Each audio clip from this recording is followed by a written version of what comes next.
ನಿಮಗೆ ಸಮಾಧಾನ. ಕರ್ತನಲ್ಲಿ ಪ್ರಿಯರೇ, ಯೇಸು ಕ್ರಿಸ್ತನ ಮಧುರ ನಾಮದಲ್ಲಿ ನಿಮಗೆ ನನ್ನ ವಂದನೆ. ಇಂದು ದಿನಾಂಕ 11 ಅಕ್ಟೋಬರ್ 2020. ನಿಮ್ಮೆಲ್ಲರಿಗೂ ಈ ಪರಿಶುದ್ಧ ದಿನದ ಶುಭಾಶಯಗಳು. ಇಂದಿನ ದೇವರ ವಾಕ್ಯ ಕೀರ್ತನೆಗಳು 95:6.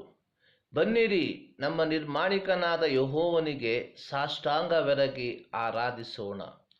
ಇಲ್ಲಿ ಕೀರ್ತನೆಗಾರನು ದೇವರನ್ನು ಯಾವ ರೀತಿಯಾಗಿ ಆರಾಧಿಸಬೇಕು ಎಂಬುದಾಗಿ ಹೇಳುವಂಥದ್ದಾಗಿ ನಾವು ನೋಡುತ್ತೇವೆ. ಇಲ್ಲಿ ಆತನು ಉಪಯೋಗಿಸಿರುವ ಒಂದು ಪ್ರಯೋಗ ಪದ ಸಾಷ್ಟಾಂಗವೆರಗಿ ಆರಾಧಿಸೋಣ ಎಂಬುದಾಗಿ. ಸಾಷ್ಟಾಂಗವೆರಗಿ ಆರಾಧಿಸುವುದು ಅಂದರೆ ಸರ್ವಶಕ್ತನಾದ ದೇವರ ಮುಂದೆ ಮೊಣಕಾಲೂರಿ ಆತನನ್ನು ನಮಸ್ಕರಿಸುವುದು, ನಮ್ಮನ್ನು ನಾವೇ ವಿನಮ್ರಗೊಳಿಸುವುದು. ಇದು ಆತನ ಮೇಲಿರುವ ನಮ್ಮ ಪೂಜ್ಯ ಭಾವವನ್ನು ಪ್ರದರ್ಶಿಸುವ ಒಂದು ಭಾಗವಾಗಿದೆ.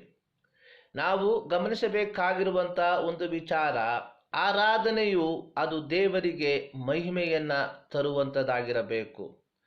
ನಾವು ಸಾಷ್ಟಾಂಗವೆರಗಿ ಆರಾಧಿಸುವಾಗ ಅದು ದೇವರ ಅಧಿಕಾರಕ್ಕೆ ಸಲ್ಲಿಸುವ ಒಂದು ಗೌರವವಾಗಿದೆ.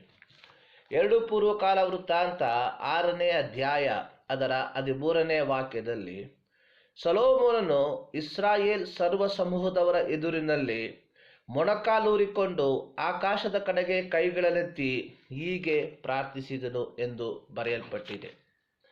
2 ಸಮುವೇಲ 6ನೇ ಅಧ್ಯಾಯ 14ನೇ ವಾಕ್ಯದಲ್ಲಿ, ದಾವೀದನು ನಾರಿನ ಏಫೋದನ್ನು ಧರಿಸಿಕೊಂಡವನಾಗಿ ಯೆಹೋವನ ಸನ್ನಿಧಿಯಲ್ಲಿ ಪೂರ್ಣಾಸಕ್ತಿಯಿಂದ ಕುಣಿದಾಡಿದನು.